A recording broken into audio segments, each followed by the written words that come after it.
Hi friends, welcome to my channel Priyatarangalu audio stories in Telugu. ఈ channel మీకు నచ్చితే subscribe చేయండి. Pramadalekhanam season 2 part 25. అరే అదేంటి, తనకు మొబైల్ లేదా? ఈ రోజుల్లో కూడా మొబైల్ లేని వాళ్ళు ఉన్నారా? ఎందుకు తీసుకోలేదు తన మొబైల్ అంటూ ఆశ్చర్యంగా అడుగుతాడు రవీంద్ర. తన మొబైల్ తీసుకోకపోవడానికి ఒక కారణం తన పేదరికం, మరొకటి తన ఒంటరిది కావడం, తనకు కాల్ చేసేవాళ్ళు ఎవరూ లేకపోవడం. ఆ మొబైల్ తీసుకునే డబ్బులతో తను బ్రతికేయచ్చు ఒక 2 నెలలు. అందుకే అది మొబైల్ కొనుక్కోలేదు అంటూ తను చెప్పడం ముగిస్తుంది మిత్ర. అయితే ఇప్పుడేంటి పరిస్థితి? తను ఇక్కడ ఉన్నన్ని రోజులు కూడా మొబైల్ ఉండదా అంటూ అడుగుతాడు రవీంద్ర. అలా ఎలా కుదురుతుంది? తనకు మొబైల్ నేనిస్తాను కదా! అలా ఎలా ఇస్తావు? నీ కోడలు తీసుకోదు కదా! తనకు ఆత్మాభిమానం ఎక్కువ కదా! అందుకే కదా నీ కొడుకు సెల్ఫ్ రెస్పెక్ట్ అని పిలిచేది వెటకారంగా. రేపటి నుండి మనం మాల్లో కొత్త రూల్ పెడదాం. సూపర్వైజర్స్ అందరికీ మొబైల్స్ డిస్ట్రిబ్యూట్ చేస్తాం. అలా నా కోడలి చేతికి కూడా మొబైల్ చేరిపోతుంది. వామ్మో! నీ బుర్ర మామూలు బుర్ర కాదు. అసలు మొత్తానికి నీ కోడలి చేతికి మొబైల్ ఇవ్వడం కోసం మాల్లో సూపర్వైజర్స్ అందరికీ మొబైల్స్ పంచబోతున్నాం అన్నమాట. ఎస్, అదే చేయబోతున్నా. రేపు మాట్లాడతా నా కొడుకుతోటి. బాగానే ఉంది కానీ అంటూ మిత్రం కానీ అంటూ మిత్ర బుగ్గలు ముద్దుగా లాగుతాడు రవీంద్ర. అందంగా నవ్వేస్తుంది మిత్ర. డిన్నర్ చేసేసి కిటికీ దగ్గరికి వచ్చి ప్రశాంతంగా నిలబడుతుంది ప్రమద. ఫోను ఉంటే బాబాయ్ వాళ్ళకి కాల్ చేసేదాన్ని. బాబాయ్ వాళ్ళు ఎలా ఉన్నారో ఏమిటో. వాళ్ళని వదిలేసి వచ్చాను. బాగా అలవాటైపోయారు. రేపు జీతం రాగానే చిన్న ఫోనైనా కొనుక్కోవాలి అని గట్టిగా డిసైడ్ అయిపోతుంది. ఈ రోజుల్లో ఫోన్ ఎంత అవసరమో తెలుసు కాబట్టి. ఇంతకు ముందు వేరు, ఇప్పుడు వేరు. సో ఇప్పుడు కంపల్సరీ ఫోన్ అవసరం ఉండాలని డిసైడ్ అయిపోతుంది. ఏ క్షణం ప్రమాదం ఎటు నుండి వస్తుందో తెలియదు కాబట్టి.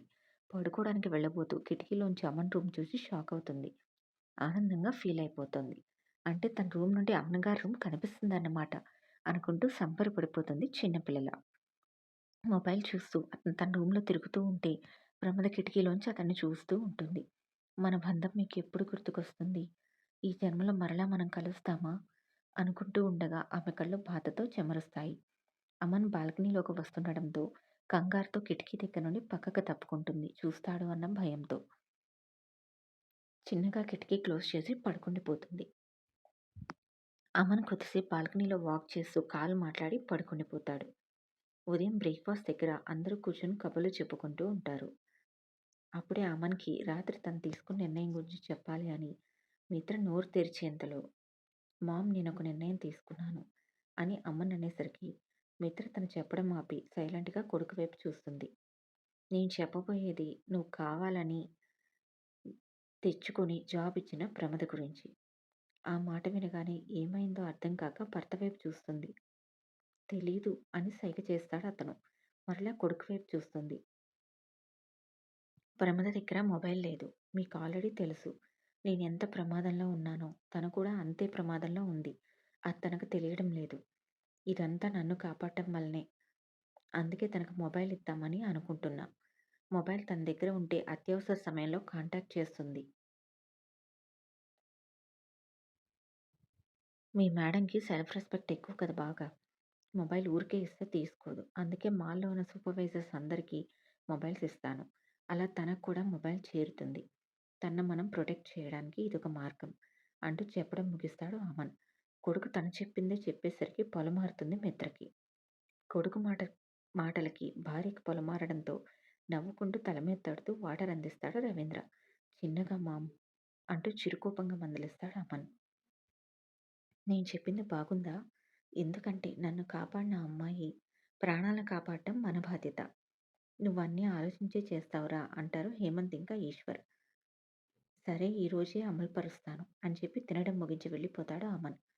కొడుకు వెళ్ళడంతోటే గట్టిగా నవ్వేస్తాడు రవీంద్ర. అందరూ విచిత్రంగా చూస్తారు. ఎందుకు నవ్వుతున్నాడో అర్థం కాక మిత్ర మాత్రం గుర్రుగా చూస్తుంది. ఎందుకు నవ్వుతున్నావు డాడ్ అంటుంది దివిజ.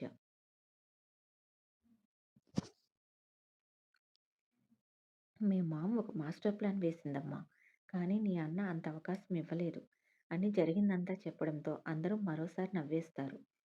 చాల్లే, నా కొడుకు కూడా నాలానే ఆలోచిస్తున్నాడు.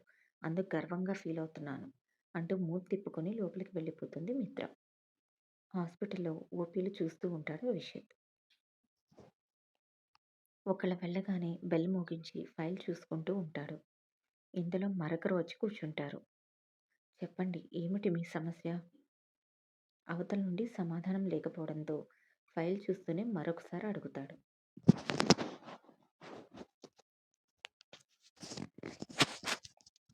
అయినా అవతలున్న మౌనమే సమాధానంగా రావడంతో ఫైల్ మూసి మాట్లాడేమిటి అంటూ తల ఎత్తి ఎదురుగా చూసిన విషి షాక్ అవుతాడు. కన్నీళ్లతో ప్రేమగా తన వైపే చూస్తున్న దివిజ కనబడుతుంది. చాలా రోజులైంది దివిజను చూసి. అమన్ షాప్ ఓపెనింగ్ అప్పుడు చూడటమే. అందుకే క్షణం పాటు తను రెప్పవేయడం మరిచిన వెంటనే తేరుకుంటాడు. మీరేంటిక్కడ? ఆ కన్నీళ్ళేంటి? అంటూ అడుగుతాడు కంగారుగా.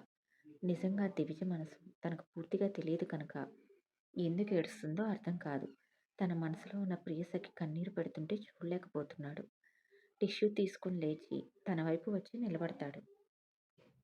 ప్లీజ్ ఇప్పుడు ఏమైందని? విషిత్ అనే లోపల ఫాస్ట్‌గా లేచి విషిత్‌ని హగ్ చేసుకుంటుంది.